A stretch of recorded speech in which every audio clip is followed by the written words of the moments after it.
I tried to warn you. I've said it over and over and over again.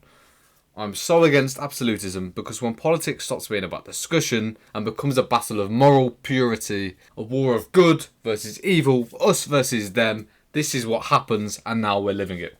You need to care about Charlie Kirk's death. Not because of politics, not because of whether you liked him or hated him. Charlie Kirk wasn't some radical. He wasn't calling for violence and he wasn't pushing extremism. He was a political moderate, a conservative, a Catholic, a husband and a father.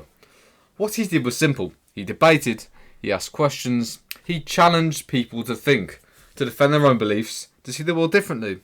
That is not dangerous, that is a human, and that is what keeps society alive.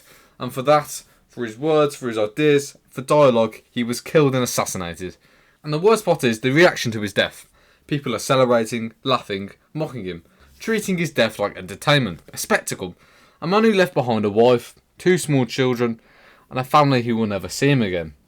This is what absolutism does. It turns humans into enemies, dehumanises them, and turns tragedy into a spectacle, debate into a crime.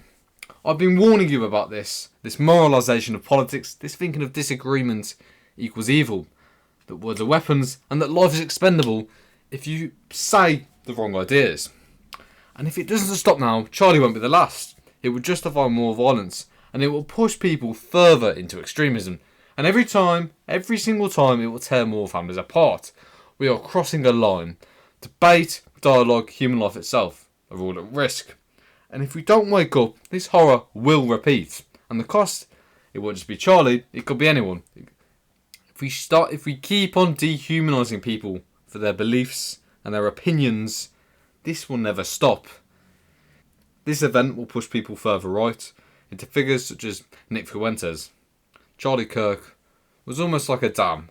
Someone who spoke to the youth and spoke to their pent-up frustrations about the country. And instead of guiding them towards, fringe right beliefs, he guided them towards conservative, moderate beliefs. Those that align with Catholicism, which isn't a bad thing if you think about it. But now that he's gone and that people are angry, it only means that most likely more violence is to come. So I urge you to stop thinking about politics in terms of good and evil.